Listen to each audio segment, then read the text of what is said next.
class. Today we are going to have a chance to learn and read about some performing artists. We even get to watch some videos today, so it should be pretty fun. Before we get started learning about our artists, though, we're going to take a look at our word wall today and see what will be helpful for us to know while we're reading. Our first word up here, who can give it a try? Who wants to give it a try to see if they can read this first word up here at our word wall? Emancipation Proclamation. Good job, Gail. Those are big words. Does anyone have an idea of what the Emancipation Proclamation is? This is more of something you'll study a little later on when you study U.S. history, but it mentions it in our story, so I'm going to make sure you guys have some information on it before we read about it. Does anyone know what that is? I think Abraham Lincoln gave the Emancipation Proclamation and freed the slaves in like 1862. Good job, David. You're exactly right. Abraham Lincoln was our president at the time, and he freed the slaves with the Emancipation Proclamation. How about our next word? Who wants to give that a try? You go, Gail. I did the last one. Performing artist would be somebody that's like a singer or a dancer that performs for the public or for money. Good. So you gave some good examples, a singer, a dancer, so an entertainer that performs for an audience. How about our next word? Century. Century. Does anyone know how long a century lasts? 100 years. Good. Century talks about a period of 100 years. And that will be something that's mentioned on one of our videos. How about our next word down here?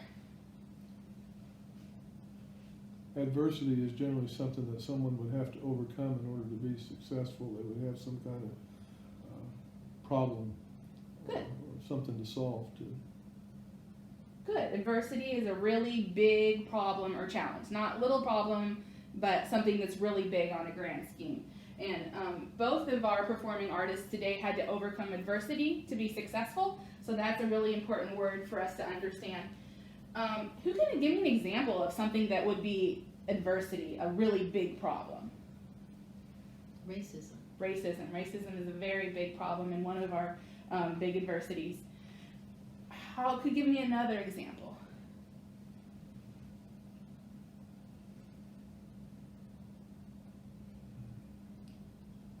Sexism. Okay, that's another example of a problem where people are discriminated against or treated unfairly because of if they're a boy or girl. Another example of adversity would be even if you didn't have enough money for the things that you need. Sometimes people have a hard time coming up with money for things like food or even a home to stay in, and those are things that we're going to see with some of our artists today, some of those adversities that we talked about. How about our last word? Contralto. Contralto. Who's heard of that word before? Does anyone know what a contralto is? That's a musical register. Okay, it does have to do with musical register. For voice. Yes, for voice. So a contralto is what kind of voice singer?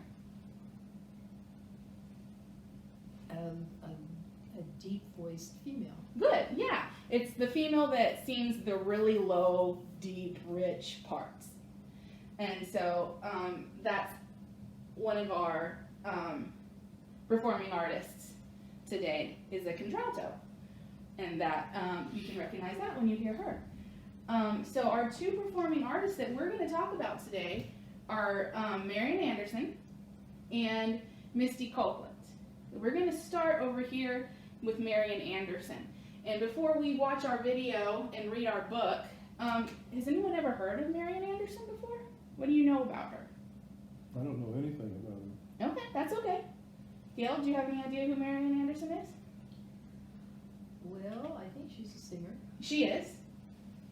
She was an opera singer. That's where we come in with our contralto. She's got that deep, rich voice you guys will get to hear. She is a singer. And I'm going to put opera singer.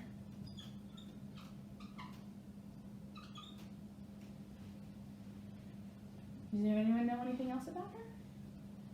African American. Okay, she is African American. Performing artist. Uh-huh. And she is a performing artist. Good job. I'm gonna abbreviate a little bit. Performing artist. Okay.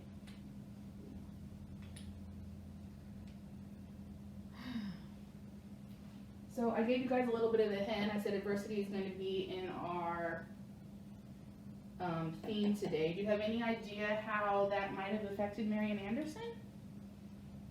Well, I'm gonna guess since the Emancipation Proclamation is there, she might have been a black performing artist and had a lot of adversity trying to do that. Okay, so maybe she was dealt with racism. Okay, is that something we want to find out if that's true? Sure. Okay, so let's put that down in our W column. What kind of adversity did she overcome? I'm just going to put adversity, question mark, because we want to find out what exactly happened to her. Anything else that you know or that you want to find out about Marian Anderson as we're reading and watching our video? When was she a performer? Okay, when was she a performer? That would be really important because we know when the Emancipation Proclamation happened. We kind of know when the civil rights happened with Martin Luther King Jr. We talked about that in class. So it'd be interesting to see. So when was she a performer then? Anything else?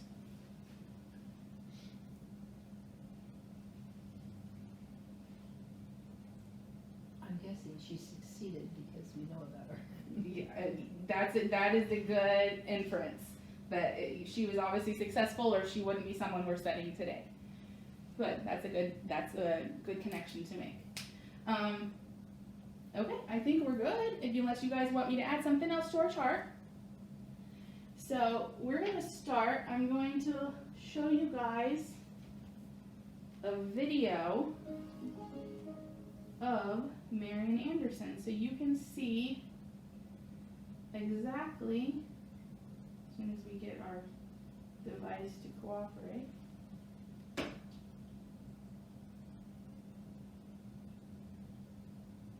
Okay, come on, that's pretty, but not what we're looking for.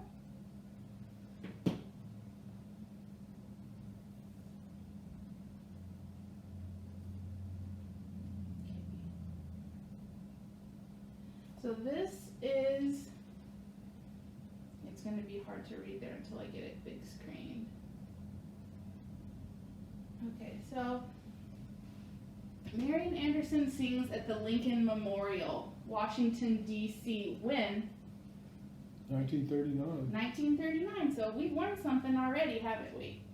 So she was a singer at least in the 1930s, right? That's when this took place. So we can put down sang at, where did she sing? Lincoln Memorial. Lincoln Memorial.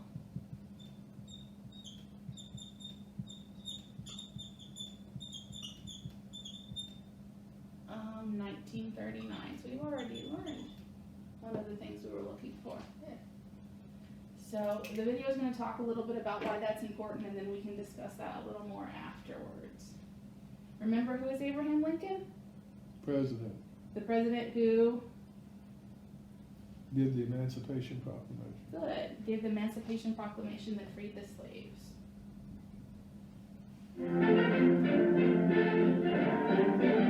Nation's most impressive Easter demonstration. 75,000 massed before Lincoln Memorial to hear Marian Anderson, colored contralto, make her capital debut at the Great Emancipator Shrine. Refusal of the DAR to let her use their hall fanned a countrywide controversy, with this great gathering as the climax. The singer was invited by Secretary of the Interior, Ickes, who attends with Secretary of the Treasury, Morgenthau. Spectators include Supreme Court Justice Black, New York Senator Robert Wagner, and a host of notables. Here to listen to the voice acclaimed by many as the finest in a century.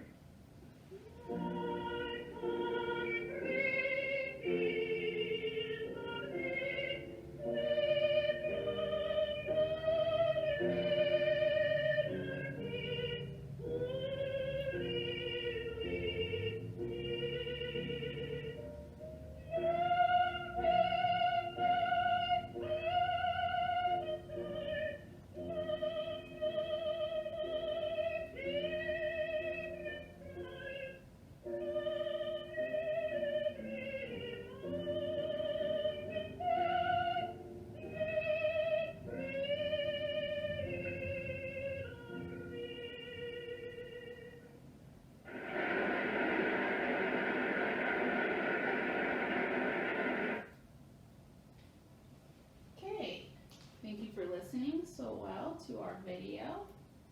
That is what Marian Anderson sounds like, and that's what contraltos sound like.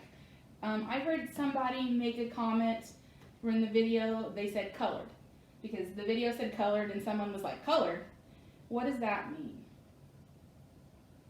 It used to be what they called people of color.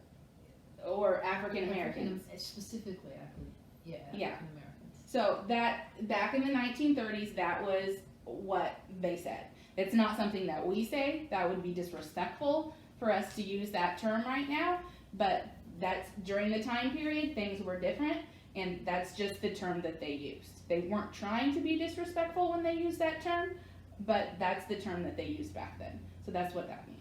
It's just a different time period. Do you guys have any other questions about what you watched? That is not what I think of as a contralto. She's saying that in a soprano key. It was a little higher. I mean, she sung it a little higher, but you might have noticed the richness in her tone. It wasn't a thin, light, fluttery tone. It was a really rich tone, and that's part of what a contralto is. It has that really rich, full tone to it. Not necessarily. It does have to do with where you sing in range, but it really has to do a lot with the color of the voice and that really rich sound that you hear.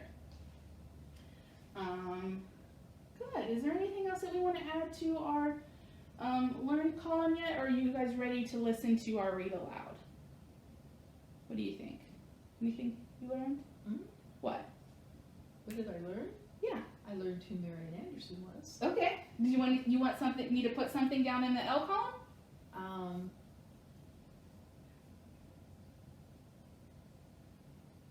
It's okay if you don't. We can read our read aloud and see if we can listen more later. Well, I learned more about contralto range.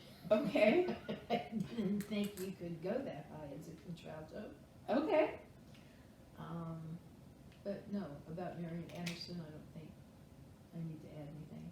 Okay. How about you, David? No. Okay, sounds good, guys.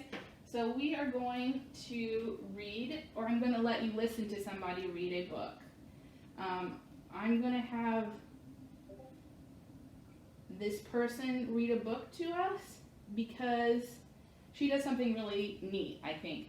In the read aloud book, there are lyrics to songs that were important to Marian Anderson in the time, and this read aloud person has managed to take that music and actually put it into the read aloud, so you guys will actually get to hear what that music would sound like if it were sung well, versus me just trying to read it or fail at singing it to you.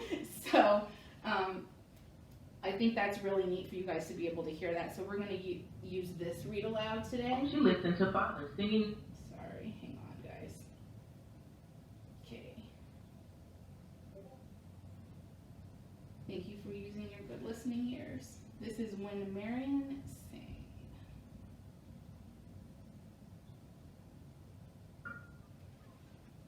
When Mariam sang. When Mariam sang, the true recital of Marian Anderson, the voice of the century, by Pam Bryant and Brian Selznick. No one was surprised that Mariam loved to sing. After all, she listened to father singing in the morning as he dressed. Mother often hummed while she worked in the kitchen. Sometimes Mariam and her little sisters, Ethel May and Elise, sang songs all afternoon. However, her voice was distinct, strong and velvety, and able to climb more than 24 notes. Everyone wanted to hear Mariam sing.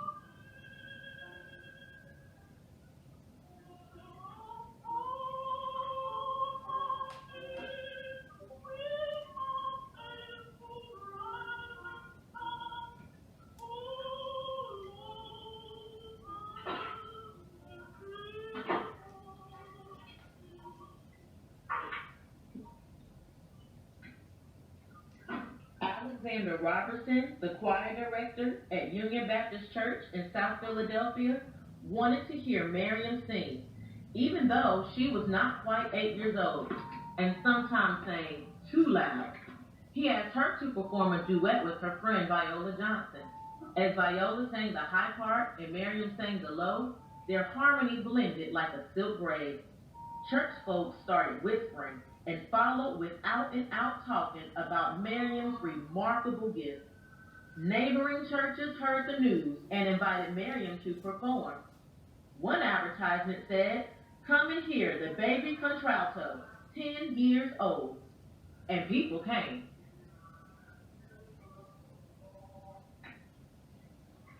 When Miriam sang, it was often with her eyes closed, as if finding the music within.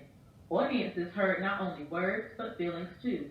Spirited worship, tender affection, and nothing short of joy. She was chosen for the celebrated People's Chorus, 100 voices from all the black church choirs in Philadelphia. She was one of the youngest members and had to stand on a chair so those in the back could see the pride of South Philadelphia. Her father was proud too, but protective. He didn't want anyone taking advantage of his child. Father's love made Miriam feel important. When he died after an injury at the reading terminal where he sold ice, tragedy filled Miriam's heart and sometimes her songs.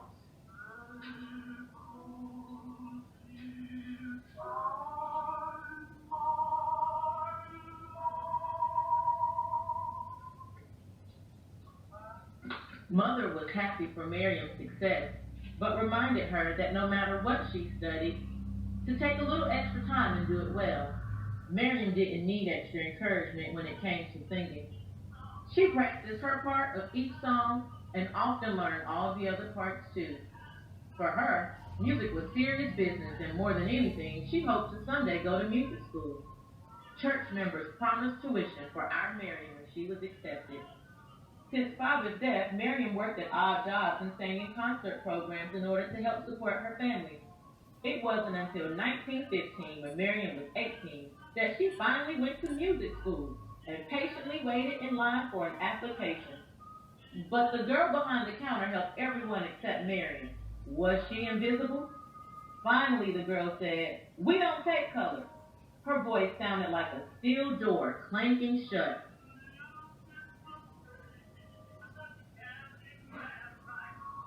Miriam knew about prejudice. She had seen the trolley drive past her family as they stood at the corner. She knew that her people were always the last to be helped in the store, but she could not understand how anyone who was surrounded by the spirit and beauty of music could be so narrow-minded. She felt sick in her stomach and in her heart.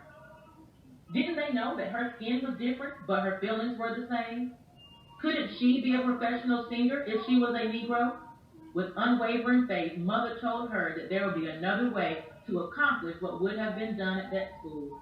Miriam believed her mother.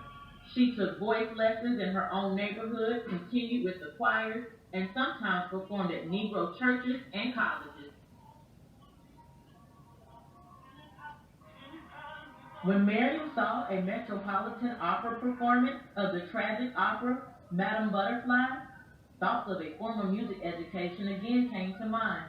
How wonderful it would be to sing on a grand stage, act out a dramatic role, and wear beautiful costumes. The passionate music inspired her, and she was determined to study.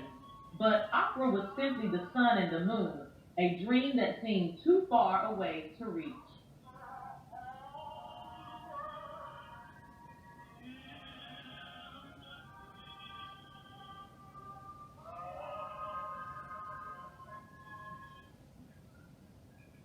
As a young woman in her 20s, Miriam was invited to many states to sing.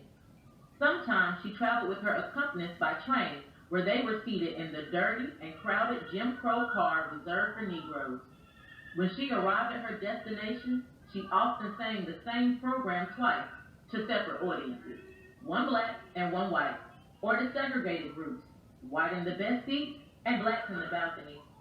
Many times she was welcomed enthusiastically by her audiences and then could not get a hotel room because she was Negro.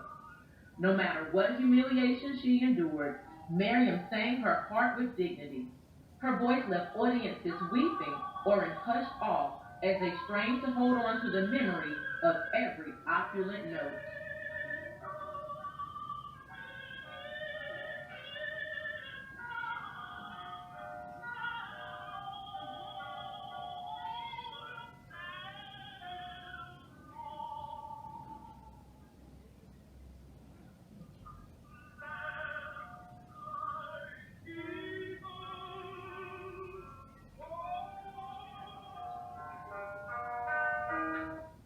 Miriam still wanted to advance her singing with master teachers.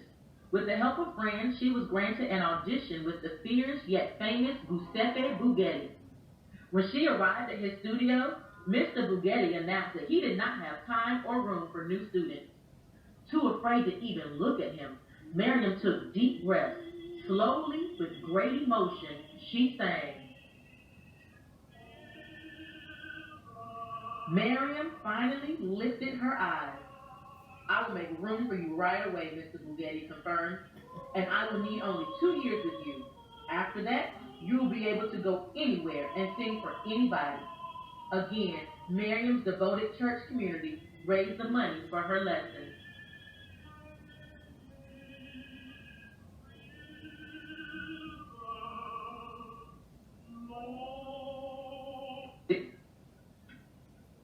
Miriam worked hard for Mr. Buggetti, and sometimes for practice, she sang scenes from Italian operas with him.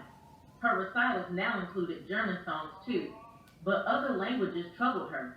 She didn't want simply to sing beautiful words, she wanted to know what those words meant too.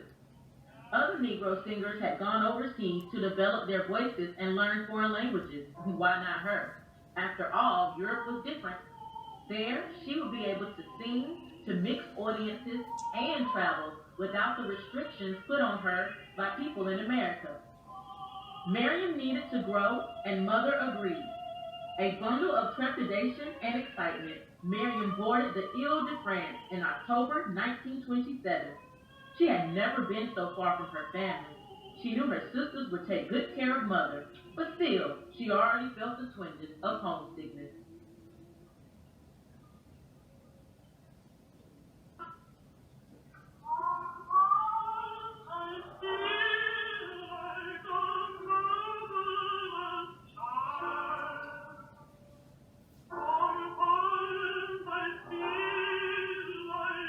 You're on video.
Miriam studied and was eventually invited to perform in concert halls in Norway, Sweden, Finland, and Denmark.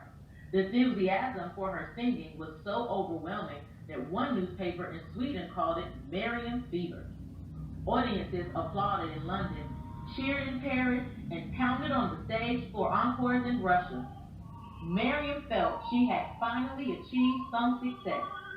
She even asked Mother if there was anything she wanted that would make her happy, because now Miriam could afford to buy it for her. Mother said that all she wanted was for God to hold Miriam in the highest of his hands. It seemed like she was already there. Mr. Bugatti had been right. She could go anywhere and sing for anyone.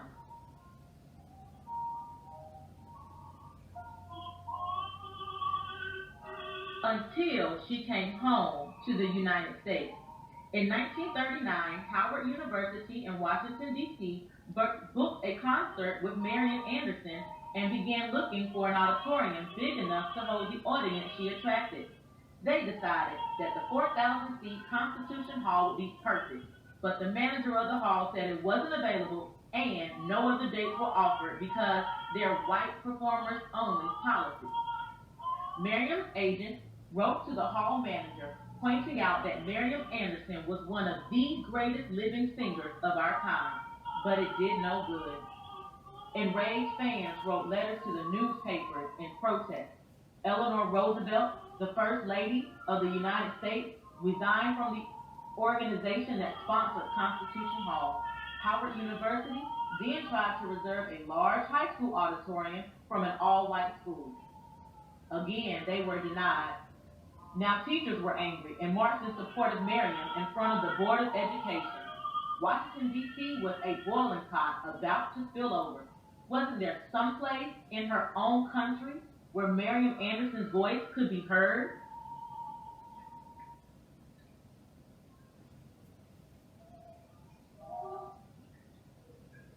Committees formed and held meetings. Finally, with President Roosevelt's approval, the Department of the Interior of the United States government invited Miriam to sing on the steps of the Lincoln Memorial on Easter Sunday. Her country was offering her a momentous invitation, but she had concerns. Would people protest? Was it dangerous? Would anyone come? Examining her heart, Miriam realized that although she was a singer first and foremost, she had also become a symbol to her people, and she wanted to make it easier for those who would follow. She said yes. This is what we saw in Standing the in video the shadow earlier of at the the Lincoln statue of Memorial. Lincoln, We're talking waiting to about be that called now. out, she read the engraved words, this nation, under God, shall have a new birth of freedom. Miriam looked out on a river of 75,000 people. Her heart beat wildly. Would she be able to utter one note? She took a deep breath and felt the power of her audience's goodwill surge towards her. Miriam's sisters were there, and Mother too. Miriam stood straight and tall. Then she closed her eyes and sang.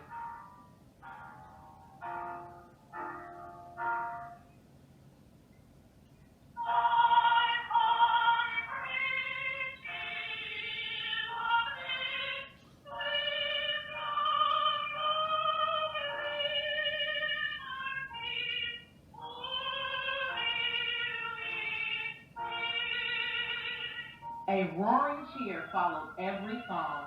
At the end of the program, the people pleaded for more. When she began her thought-provoking encore, silence settled on the multitude.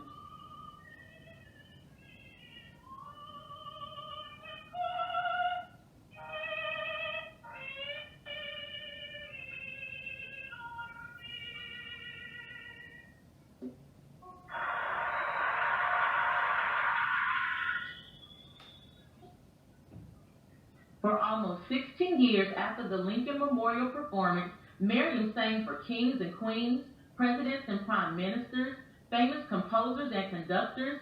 She received medals and awards and honorary degrees for her magnificent voice. But there was still one place Miriam had not sung. When she was finally invited, a dream came true. Miriam wondered how people would react. No Negro singer had ever done such a thing. She would be the first. But she didn't need to worry. After she signed the contract, someone said, "Welcome home." On opening night, excitement charged the air. As Miriam waited in the wings, the orchestra began. Her stomach fluttered. She walked onto the grand stage.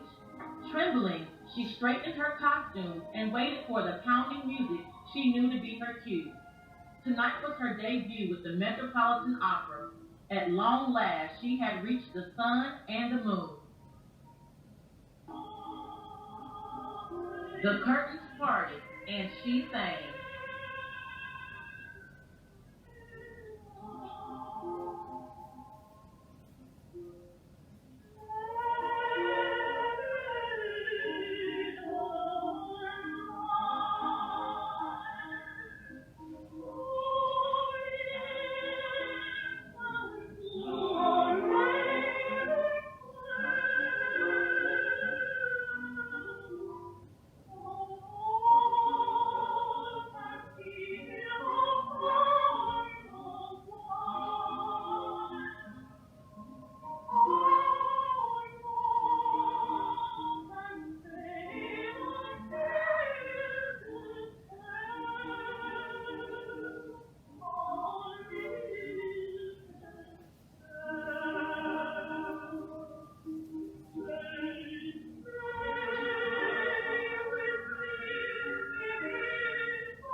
you guys enjoyed learning a little bit more about Marian Anderson and hearing some of that beautiful music.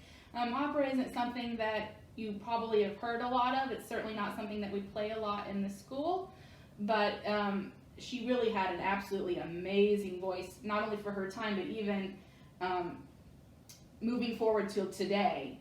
Like they talked about, one of the greatest voices of the entire last 100 years. Who can tell me something that they learned about Marian Anderson from our read aloud? Some of the adversities she faced. Yeah, we wanted to learn about what those adversities were. So can you give me an example of one? Her father's death. Okay, yeah, her dad died at a really young age when she was still a kid. So her dad died young.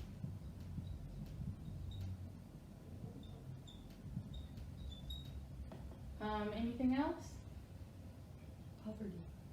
Poverty, so they didn't have a lot of money, right? It took the community to make things happen for her. Yeah, everyone in the whole neighborhood had to donate so that she could have her music lessons. So she didn't have a lot of money. So I'm just gonna say, not a lot of money.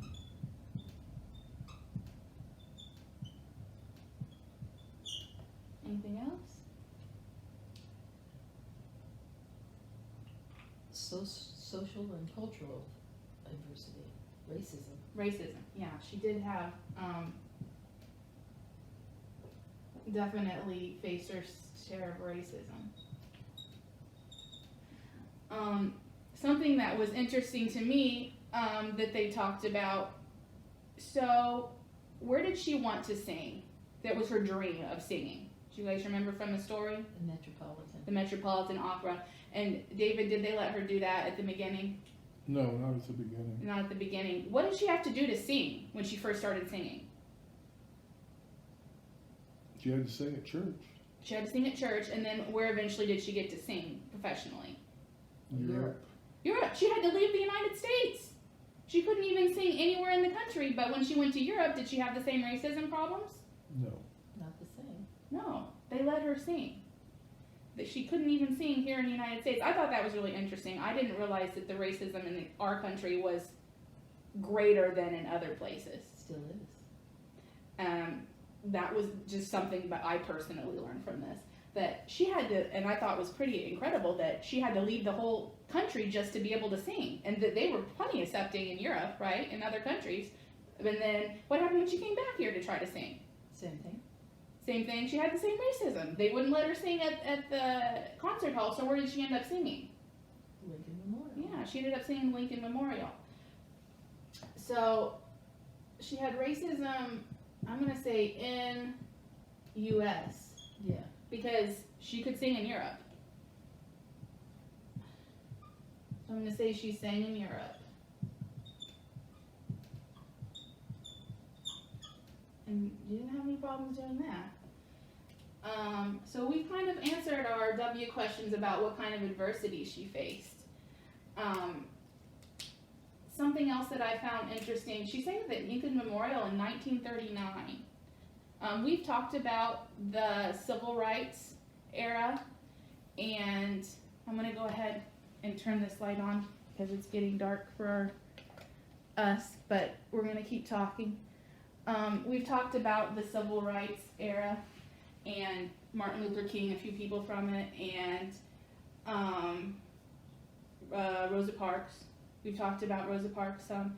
Do you remember, like, when all this was happening, the civil rights era was happening? Do you remember the dates for that at all, guys? 50s and 60s. 50s and 60s. That's when they were starting to get rights for African Americans. There was still segregation. There were still all those protests. When did she sing at the Lincoln Memorial? 1939. So she sang at the Lincoln Memorial in 1939. And we're saying the civil rights era was in like 1950, 1960, right? What happened first? Did the civil rights happen first, or did she sing at the Lincoln Memorial Her first? singing. Yeah, this that we just saw with the Lincoln Memorial and her getting to sing happened before they even really started the big civil rights push with Martin Luther King Jr. and getting things unsegregated, where African Americans and white people can be in the same building together, even sing together, sit in the audience together. This was first. She kind of started that even before the civil rights movement. I thought that was pretty cool. Did anyone else notice anything else that we can put up on our chart?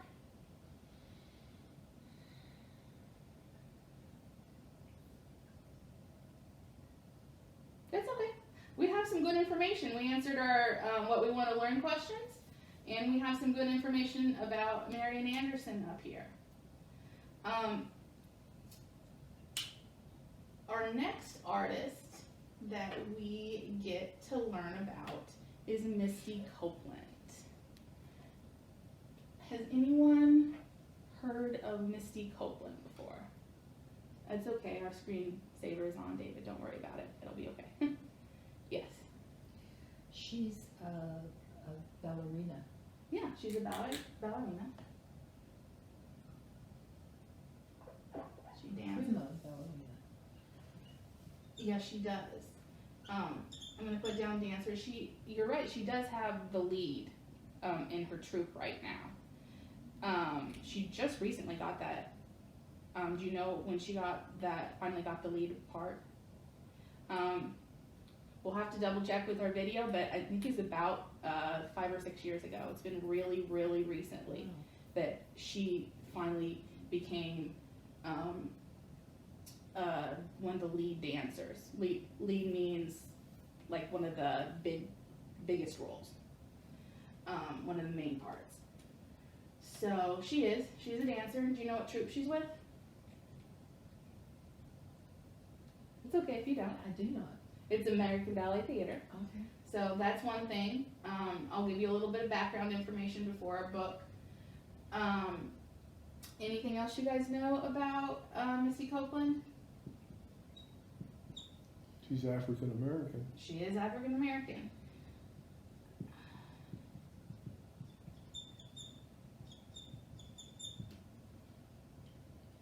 She's redefining ballet. Okay, so she's redefining. What do you mean by redefining? Doing things in a way that have never been done before. Okay, she's doing new things with dance. Okay.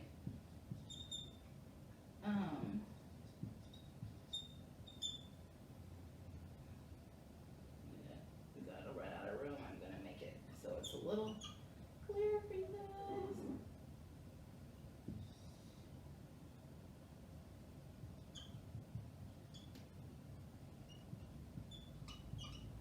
Okay. What would you guys want to learn about Misty Copeland? How old is she? Okay, how old is she? What's her background? Background, so like what's like her history? Like Yeah, what? Personal too, Okay. and her dance background. did she face adversity? Okay. Dance, and personal history.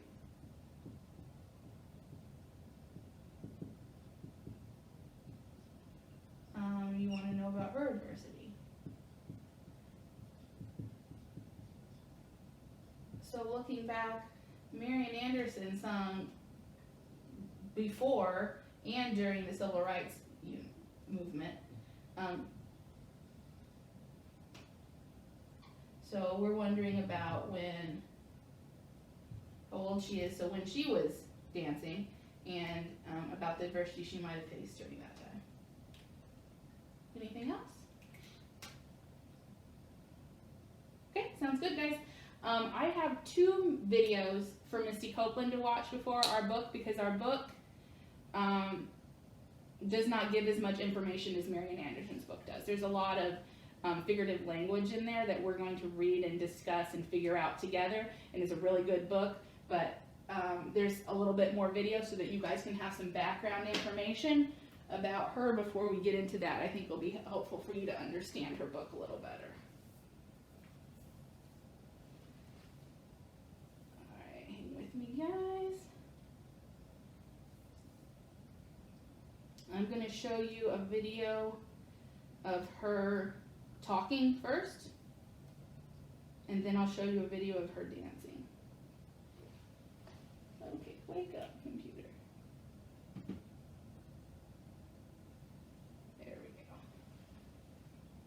called an unlikely ballerina. She's long been called an unlikely ballerina. But at 32 years old, Misty Copeland is the first African American soloist in 2 decades at the prestigious American Ballet Theater. Her story is different than most ballerinas. You took your first ballet class at 13. Yes. Which is a pretty late start in the ballet field, right? It is. Months after that first class in a Boys and Girls Club in San Pedro, California, people were calling Misty a prodigy. She was just 17 when she joined the American Ballet Theater, but not everyone was quick to accept this ballerina, who didn't look like all the rest. Dear candidate, thank you for your application to our ballet academy. Unfortunately, you have not been accepted. You lack the right feet, Achilles tendons, turnout, torso length, and bust. Did you ever receive a letter like that? Could you relate to that? I did. My teacher said, keep that letter because you're going to want to look back on it one day. As an adult, I was told that I didn't have the right skin color. I was too muscular. I was too curvy. My breasts were too big. I was too short. You wrote about an experience years ago where your friend overheard an American Ballet Theater staff member saying that you didn't fit in with your brown skin, especially in a ballet like Swan Lake. Mhm. Do you remember how that affected you? Yeah, I get emotional right now just thinking about it. I try to understand the person's perspective and how deep-rooted it is in the ballet culture. It's so easy for them to just say these things out loud, not understanding the effect it can have on someone. Misty proved her critics wrong and played the dual role of the white and black swan in Swan Lake in Australia, and will reprise the role for the Washington Ballet and the American Ballet Theater next year. I want to ask you about one moment when you saw you in front of the Met.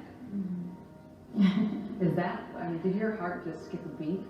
It was overwhelming, and I didn't see myself up there. I saw a black woman, and that was the part that made me so emotional, to see a black woman representing ballet, representing America's National Ballet Company on the front of the Metropolitan Opera House. And I was like, that's change. Randy Kay, CNN, New York. Okay, guys. What is something that you learned about Misty Copeland from our video? Well, she was 32 when it was made. It was 32 when it's made. Let's check to see when it was made, because that didn't just happen. But When Miriam sang, excuse me, my video decided to start over at the wrong video. Let's get back to the one we just had up. So that happened, it looks like about 3 years ago. So that's relatively recent. That's pretty recent for that to have just now happened. So she's 32 year. What's 32 plus 3? 35. Good. So she's about 35 years old, right? It's possible she's had another birthday since then and we're at 36, but she's about, we're going to say about. That's that little mark that says, kind of somewhere around there. Mid-30s. Years old. So when is this all happening? When is Misty Copeland dancing? Now. She's current. This is happening right now. If it weren't for COVID, you could go to New York City and you can watch her dance. So this is happening right now. So she's dancing now. You can put that down. Sorry guys, that marker's kind of bleeding.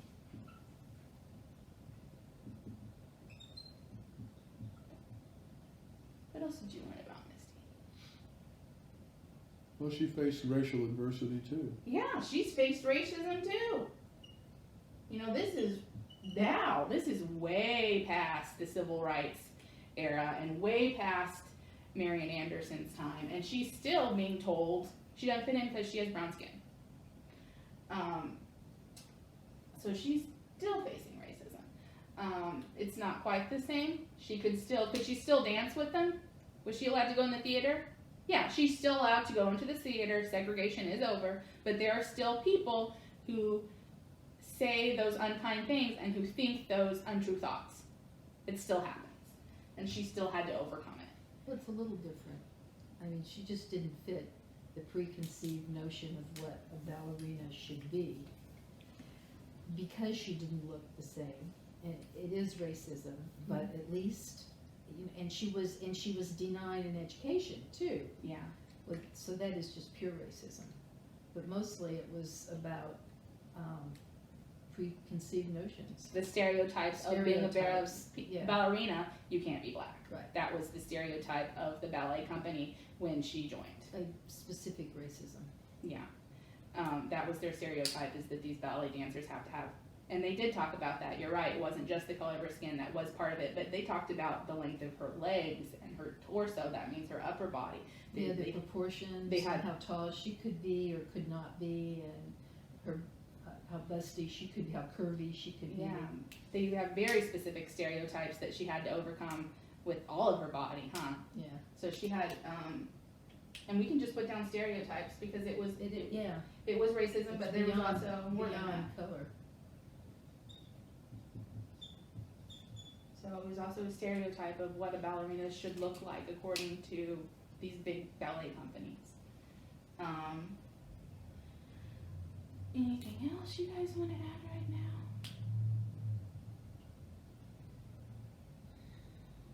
She did something, she said she did something for the first time. What did she do for the first time?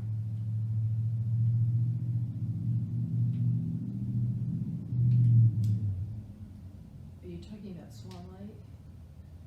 She was the first something in a major ballet company. Oh. First lead, first starring role, whatever. First African American? Yeah, she was the first African American in a lead role Or for a first- major. right, first black. Yeah, lead. and we're talking now, like 3 years ago. Just now happened for the first time. So she was the first. I'm gonna abbreviate AA so that you guys know that's African American, but we're gonna run out of room here. First African American in a lead ballet company. Was she the first in a ballet company, period? No, she's the first lead ballerina in a major company. So maybe somebody had like the Boys and Girls Club or like a local theater company. That doesn't mean it never happened ever, but in like a big major whole United States company, she was the first. And there are other African American ballet dancers. She's not the only African American ballet dancer, but she's the only one that has had the success that she has had at her level. Others don't have the same leading roles, or they're not in the same large, big New York company. ABT, I'll just give you some background information, travels the world.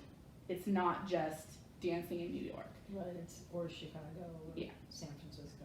Or they also dance across the United States. Right. But they train in New York, and they kind of have their little school in New York, but they go across the entire world. So they're a huge, huge ballet troupe. Good, guys, you came up with some really good information. I'm gonna let you guys see her dance.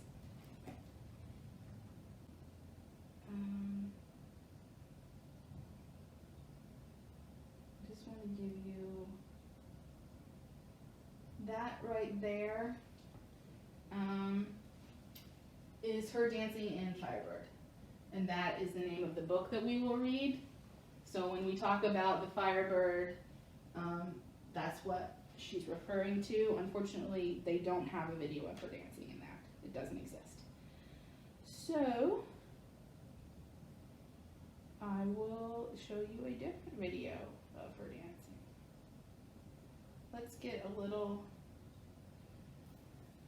Here we go. This is kind of. I'm just going to show you a few minutes of this. This is several. The best of Misty Copeland. just several dances of hers. I'll just show you a little bit of peek of it.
That's just a little idea about her when she dances ballet. So you guys can kind of have that in your mind as we're reading our story and talking about Misty in our book. I want to show you, before we read, some pictures of her dancing in Firebird. So that first picture that you see up there, that's the book that we're going to read. And the rest of these pictures are her dancing the Firebird role, which was actually a role that she had with the ABT. I just thought these were really cool and amazing, and kind of gives you guys some background and something to kind of visualize while we're trying to read this book. So that's kind of her part there.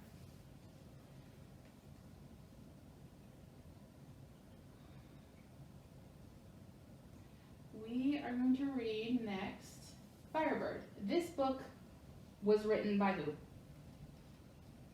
Can you tell? Misty Copeland and Christopher Myers. Yeah.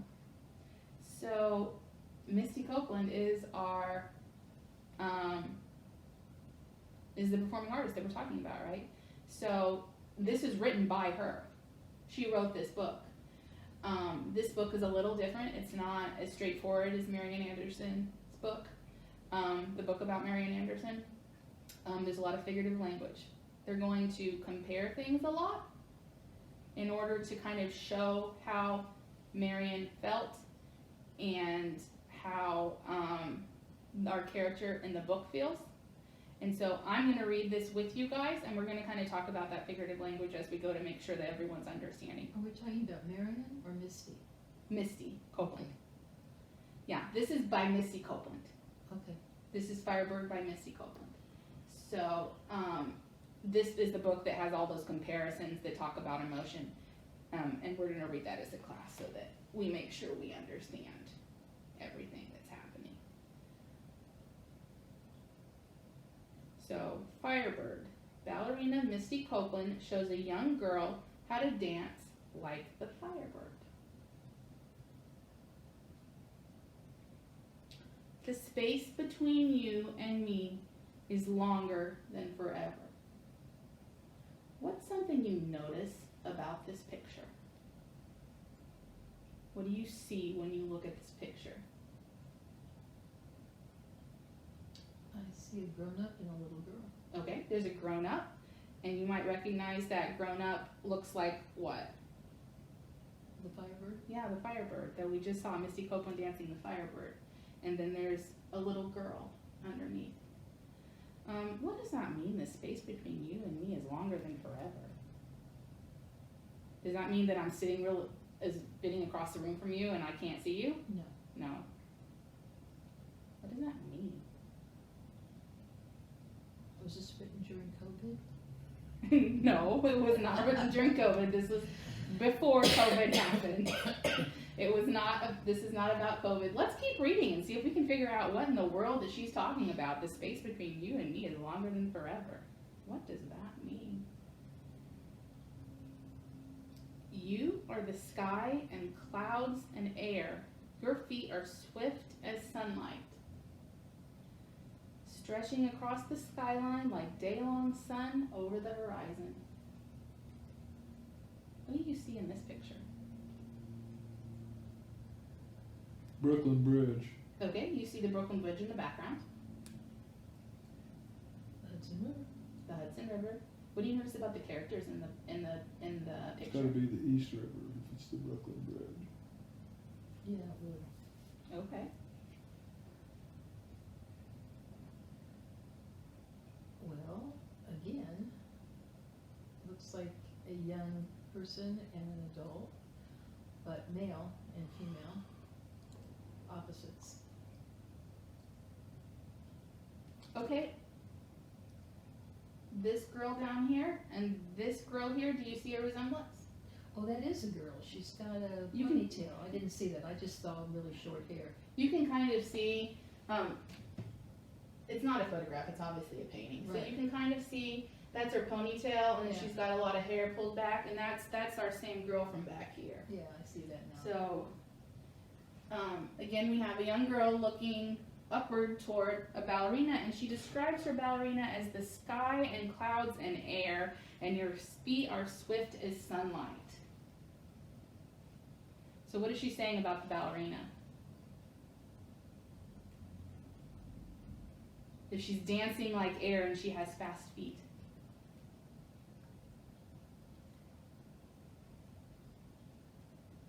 Ethereal? Okay, is she good dancer or is she not doing well? Oh, she's great. Yeah, she's saying that she's a great dancer. If you're moving like air through the clouds and your feet are super fast, she's saying that she's an amazing dancer, right? So she's saying you're this amazing dancer. And then let's read on. Me, I'm gray as rain. Heavy as nap time, low as a storm pressing on rooftops. I could never hope to leap the space between. So what do you notice about this page?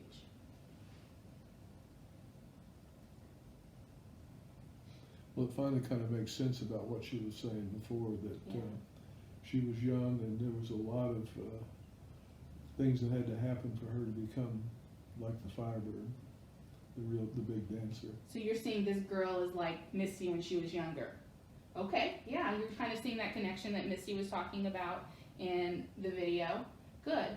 How do you think she's feeling in this picture? Sad. Sad.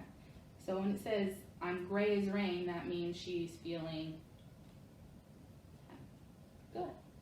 And we can kind of see her head's looking down and she's just kind of crunched up on the ground. So she's saying, I'm this sad little thing, and you're this amazing ballerina, right? So what do we think it means? I could never hope to leap, sorry, I've got messages. I could never hope to leap the space between. What is that space between? If she's saying, I'm so low, I'm so sad, and you're this amazing ballerina and you're leaping through the sky, what is that space between? Longer than forever. Longer than forever. What does she mean when she says that space? It's a huge gap. Uh-huh. Is she literally trying to go up to the sky? No. What does she want to do? Become like her. Yeah, she's saying, I'm never going to be As good as you as are. good as you are, this amazing ballerina. You're so up here, you're so amazing, going through the clouds in the sky, and I'm low as rain. I'm never going to get up there where you are. Darling child, don't you know you're just where I started? Let the sun shine on your face. Your beginnings just begun. So what do What's happening?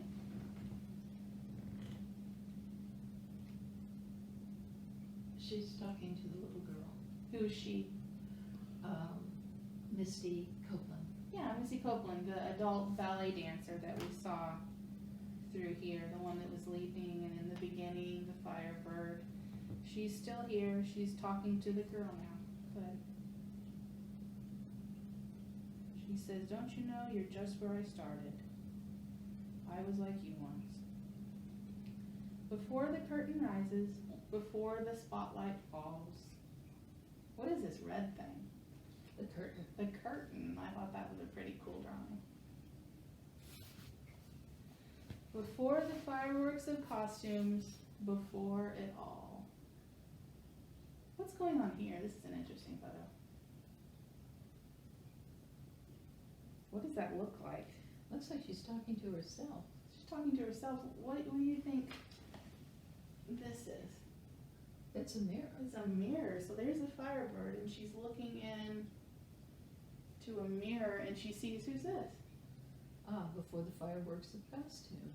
Yeah, maybe she's looking at before the fire. So this is herself, like you Yeah. said, in the mirror before it all happened. She's looking back at herself in the mirror before she became the Firebird. Good. I was a dancer just like you. A dreaming shooting star of a girl with work and worlds ahead. There I am, sweating at the bar. I had 1,000 leaps and falls, switching worn-out slippers, swift as applause. Even birds must learn to fly, like me. You'll grow steady in grace, spread an arabesque of wings, and climb. What's happening here? He's practicing. Yeah, she's practicing.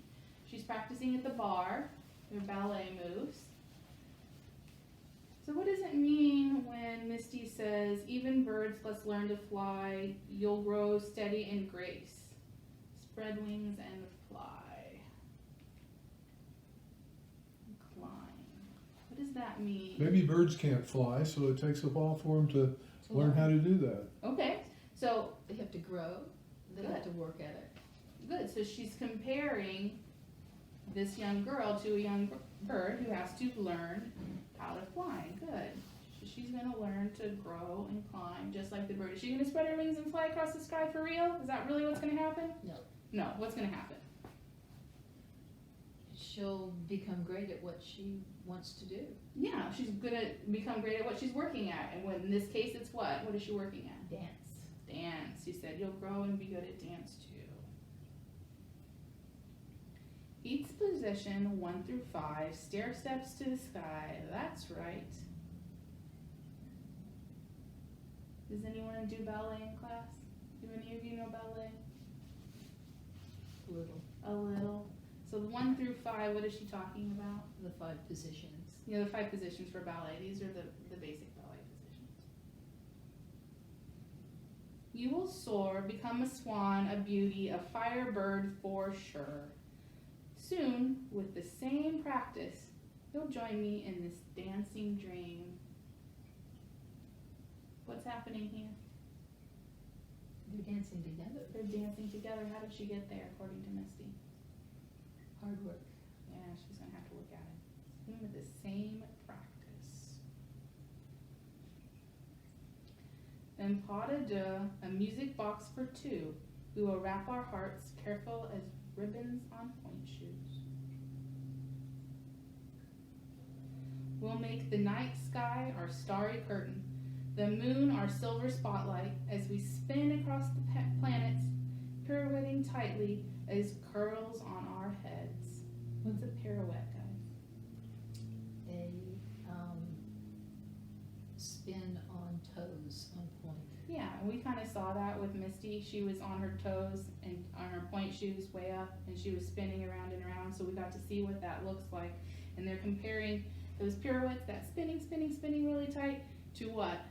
The curls on her head. Curls on her head. You can see the curls in her picture. We've got some curls on our heads. Here's a picture of Firebird. We saw that earlier when I showed you the photos of Misty performing. We saw pretty much that photo. Spinning wishes for new little ones we can't yet imagine. Then they will look to you in wonder, lighter than air and swift as sunlight, turning over the day, and say, the space between you and me is longer than forever, and I will show them that forever is not so far away. What does that mean? Forever is not so far away. It's possible to get there. It's possible to get there. And where is she trying to get? To greatness. Okay, to greatness. What's going on in our photo? Oh, they're dancing together. They're dancing together. So before, in the beginning, we talked about the girl was down and Misty the dancer was high in the sky, and now we're dancing together. What do you notice about their outfits? They are the same. Now they're the same. Now they're dancing as equals. And so the space between them, we talked about in the beginning, that girl felt so alone, she's never going to get there. And what happened to that space is she worked hard. It disappeared. It disappeared, and now they're equals. They're dancing together the same. So she achieved greatness, like you said. Good. You achieved her dreams. Like I said, this book was written by Misty, and so she wrote a note. Dear reader, I'm going to read you a little bit of it. I was once a little girl searching for my voice. Quiet, scared, unique, yet alive and vibrant. I struggled, caught among 5 siblings. She's had 5 brothers and sisters. It's a big family. Desperate to be noticed. I never felt that I fit in anywhere, not even at home surrounded by my family. My discovery of movement became my saving grace. Her movement is her what? Dance, right? So she has her movement. She's talking about dance. That's her ballet. When I was introduced to ballet, it was like finding the missing piece to my puzzle. I danced my worries and fears away. My hopes are that people will feel empowered to be whatever they want to be. What does that mean, to feel empowered? To feel like they have the ability to do anything they want to do. Yeah, right. So they feel like they can do it. To feel that they have no limits, just endless dreams that are reachable. No matter what the dream is, you have the power to make it come true with hard work and dedication, despite what you look like or what you struggle with. So when she says what you look like or what you struggle with, she's talking about what we talked about before, right? With the racism and the stereotypes that she had to overcome as part of her adversity. Right. So how does she say you overcome that? Believing in yourself. Okay. Believing you can do it. Okay. And So she hard kept at work. it. And hard work. Good. So she kept at it, right? She didn't just. Right. She didn't fit. And she didn't accept when these people said, you don't fit in, you can't do this, Yeah. your body type isn't She right. didn't believe them. She believed herself. Right. And she worked hard. Exactly. Okay. So let's add to our learn column on Misty Copeland. So we already have about how old she was and her adversities, that she overcome her adversity. And so what do you want to add to our learn column after we read Firebird? She was a writer Yeah, she was also a writer, huh? and a poet. A writer, poet. Yeah, there's a lot of figurative language in that, wasn't there? Yeah. It was very, And rhyme. I mean, she did rhyming too. that was a very Graceful. poet. There. Sorry guys, make it look clear. Writer, poet. So she branched out from dance. She wasn't just a dancer anymore, right? She did more than one thing. What else should we add down here?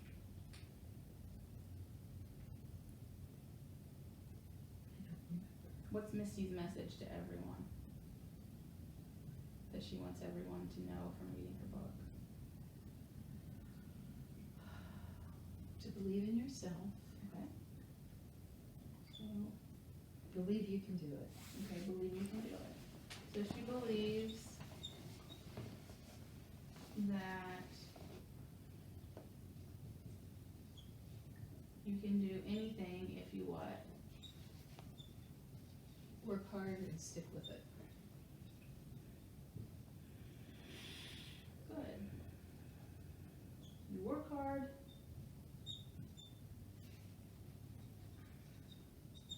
And stay with it. And stay with it. She said that's how she overcame her adversity and was successful. She believes that everyone can do that, and that's an important message because that's very true for all of you as well.